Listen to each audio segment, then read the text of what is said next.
Las agencias de pasaje aseguran que el precio de los pasaportes no será necesariamente como lo ha anunciado el gobierno.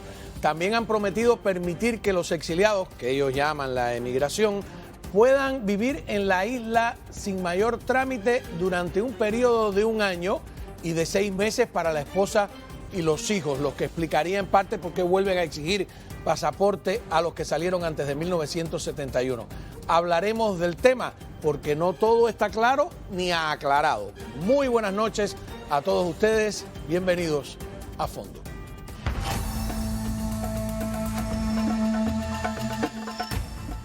Muy bien, tenemos a Ángeles Martínez, directora de ADN Cuba, que se publica en ambos idiomas sobre temas de actualidad. Muchísimas gracias por estar con nosotros. Muchas gracias por la invitación nuevamente. Una idea general de por qué.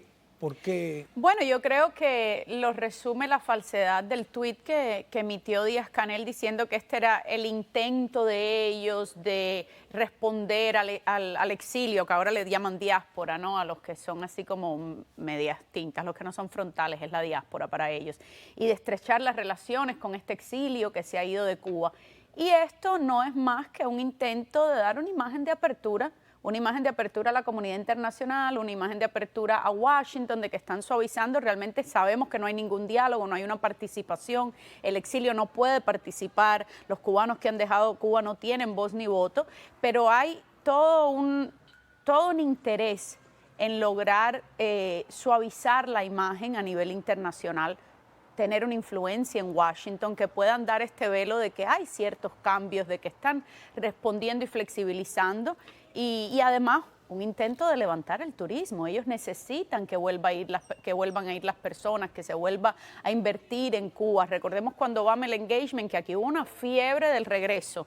Hubo muchas personas que llegaron al extremo de comprar propiedades en Cuba. Yo recuerdo que alguien que había comprado un edificio y decían que eso, o sea, hubo personas inocentes que creyeron que ahí algo iba a cambiar.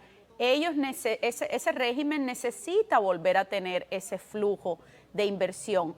Ahora toda la estrategia es, incluso con lo que veíamos también de las Fuerzas Armadas y el tuit que emitieron, toda la estrategia es quitarse el velo del militarismo. Tuit, para aclarar, es donde ellos se quejan de que el embargo está pues echando a perder los negocios. Afectando los negocios que están militares. En manos de la FARC. Mira, eso es como cuando aquí una compañía entra en problemas y ¿qué es lo que hace? Cerrar y abren con otro nombre. Eso es una práctica en los negocios. La cierran, le dan bancarrota y la misma persona se abre con otro nombre o socios. Eso es lo mismo que pasa con las sanciones y la limitación de las sanciones. Que cuando tú sancionas de esa manera, cuando le sancionan a Fincimex, que hicieron, abrieron Orbitz en el edificio al lado con el mismo personal. O sea, ellos son expertos en ponerse la máscara y en evadir estas sanciones. Entonces ahora saben que la cúpula militar y Gaesa están contra la pared por las sanciones. ¿Y qué van a hacer? Bueno, apostar a esto que son las MIPYMES, la economía cubana y el pastel de la isla cubana en manos de sus hijos, de sus sobrinos, de la cúpula cercana a estos militares. Loreta... la hija de García Fría, que está enfrente de Guillermo García Fría, militar. Ok, el padre sancionado, los militares sancionados, pero ¿y sus hijos?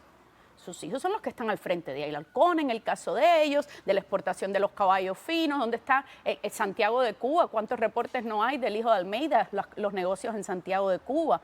Eso es lo que está pasando, y esa cúpula está aquí en Miami, está en Valencia, está en Madrid, está en Panamá, las registraciones de muchas de esas compañías. Hacen un poquito de anticastrismo, ¿no? Pero por supuesto, porque ahí no hay una cuestión ideológica.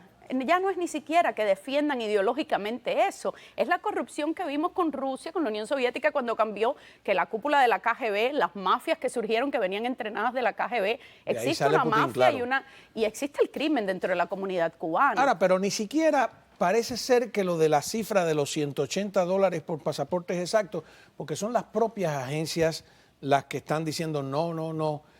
Vamos a ver este comentario de una agencia que fue publicado por TV Martí. Llama la atención que diga que son $180 y que se llenen el pecho de decir eso, porque $180 es toma un vuelo para Washington, ¿no?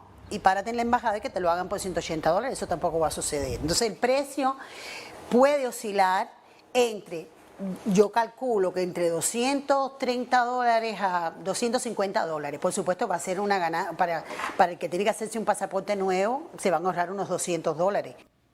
A ver, fíjate lo que dice ella.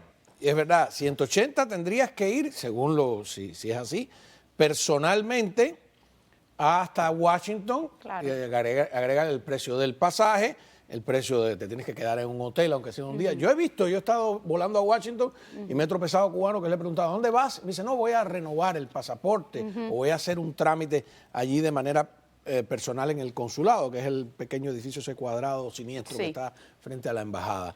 ¿Qué sería entonces? En realidad está calculando ella 230 o 250. Es más y de lo que pagas y decían. luego, yo recuerdo que yo no tengo pasaporte cubano, pero hace muchos años, cuando la última vez que intenté pedirlo, lo tuve que pagar y nunca me lo dieron. O sea, el pasaporte lo rebajan, quieren estrechar estos lazos, pero hay muchas personas que no pueden regresar a Cuba, que no se lo van a dar, porque evidentemente es una emigración y un regreso selectivo. O sea, ellos seleccionan a quién puede volver. Y otro tema es que en el ecosistema cubano siempre estamos llenos de intermediarios, ¿no? O sea, es un sistema que se mantiene con esa burocracia. Lo mismo pasó con los pasajes a Nicaragua. Nunca se sabe al final quién era el que vendía el pasaje a Nicaragua, porque eran miles de agencias revendiendo y tú los llamabas y sabíamos que era de ellos y con Viasa y todo. El Gran Coyote. Pero a lo que voy es que incluso las agencias en Miami se lo compraban a gente que cuando uno las llamaba te decía, sí, me lo vende fulano y fulano los revende no sé qué. Claro, porque ahí había muchas evasiones. Lo mismo es el pasaporte. Es todo un sistema para el que hay comisiones y estas agencias se lo van a sentir porque la gente va a empezar también a reclamar y porque están más altos, porque estas agencias también tienen que vivir y tienen que hacer el trámite, obviamente cobran por eso. Vamos a ver cómo lo plantea la televisión cubana, lo de los pasaportes. Adelante. Los pasaportes que van a tener validez de 10 años son los pasaportes que se emitan a partir del 1 de julio del 2023. Entre otras razones, hay que desarrollar un grupo de modificaciones técnicas que obviamente estarán listas para esa fecha, que es lo que permitirá emitir esos pasaportes, reitero, a partir del próximo 1 de julio, con una validez de 10 años. Esas modificaciones técnicas me imagino que es para algo que les controle a ellos quién eres. Es decir, que la primera pregunta, si usted tiene un pasaporte, ese pasaporte no vale por 10 años, son los que emitan nuevos. Pero ¿qué pasa con los pasaportes viejos? Vamos a ver. Por ejemplo, no resultaría práctico exigirle ahora o decirle a los cubanos que por el volumen de pasaportes que hoy tienen los cubanos bien, no resultaría lógico decirle a los cubanos que tienen que ir a hacer un trámite adicional para colocarle una pegatina al pasaporte que diga que la validez se extiende, porque el pasaporte impreso ya dice fecha de emisión y fecha de vencimiento, por tanto, usted tiene que modificar eso. Hacer eso implicaría que el ciudadano cubano tenga que hacer un trámite extra. Implicaría un costo adicional. E implicaría además que en el mismo lugar donde usted haría ese trámite, que es en un consulado o en una oficina de trámites aquí en Cuba, tendrían que estar los que van a hacer ese trámite con los que quieren hacer pasaporte nuevo. Y eso va contra la lógica de lo que estamos aplicando. Las medidas que estamos aplicando van dirigidas a disminuir costos y disminuir trámites. Por tanto, esta medida esa opción no sería viable. Por cierto, este Ernesto Soberón Guzmán es el oficial que nos atiende, ¿tú sabías? Está encargado, sí, está encargado no de los que vivimos en el exterior y el de la derecha está ahí para decir que sí. Claro, ahora, Cao, uno los escucha y yo vuelvo a un comentario que hago muchas veces y yo digo, ¿cómo puede ser posible que existan seres humanos que compliquen una respuesta de esa manera? O sea, no es lógico, ahora no es lógico, después que la pegatina la impusieron para que te extendieran el pasaporte. Metalenguaje el metalenguaje de la seguridad. De la metatranca segurosa. Y entonces, ahora no es lógico. O sea, ¿les tomó cuánto tiempo llegar a la conclusión de que no era lógico? No. Es de nuevo, son medidas, en mi opinión, mi análisis, son medidas cosméticas, están asfixiados. Eso decía la sociedad civil, yo creo que no se ha equivocado. Muchos activistas hemos recogido las reacciones y es una muestra de que están asfixiados. Una muestra de que están asfixiados es esto también con Gaesa, son estas medidas con el pasaporte. Necesitan tratar de a esas personas que todavía viven afuera, que no están posicionadas en el tema de Cuba, que regresan a Cuba, que mantienen lazos, los mismos que se repatrían en otro momento, tratar de darles algo, ¿no? Que la gente sienta, cambió algo se flexibilizó. Lo mismo que en Cuba cuando no había pollo, no había nada que comer y después y la gente estaba a punto de protestar y traían el pollo por la libreta y la gente decía, estamos mejorando. Esto es perder el tiempo hablando de... Hay otro aspecto que escuché hoy, creo que era alguien de una agencia, pero hablaba así en ese lenguaje, parecía un funcionario, ¿no? Los emigrados, qué sé yo, porque exiliado es un término que... Sí, la diáspora. Claro. Este ni siquiera decía la diáspora. Pero tratando de explicar por qué a los que habían salido de Cuba antes de 1971, que se les permitía regresar con los pasaportes de sus países de adopción, se les va a exigir ahora que tengan el pasaporte cubano. Y lo que entendí es que ellos van a permitir ahora, como si nos están dando una gracia, que podamos vivir durante un año en Cuba sin un trámite mayor. Habló en masculino, muy extraño, decía, pero si llevas a tu mujer y a tus hijos, solo 6 meses tienen permiso para estar. En tu país, ¿no? En el país donde naciste. Pero no entendí primero si era que la mujer no podía estar un año y el marido... Es una cosa. Porque recuerda que no hay lógica. Eso nos hacen creer que es una apertura. Claro. Cuando en realidad yo le dije a nuestro productor, que es argentino, ¿te imaginas cuántos años lleva afuera? Me dijo 20. ¿Y tienes que pedir permiso para regresar a tu país? No, es mi país.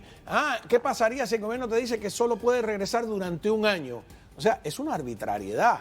Y es como que dejen, bueno, es al esclavo que lo dejaron salir. Porque somos un rato ciudadanos a de jugar en el segunda jardín, clase y vamos ¿no? a seguir siendo ciudadanos de segunda clase mientras ese régimen está ahí y mientras tantas personas de los emigrados sigan de testaferro, sigan facilitándole la pasarela de pago en el exterior para que ellos puedan seguir lucrando y evadiendo el embargo, como llevan además, tantos años. Los rusos siguen desembarcando en Cuba.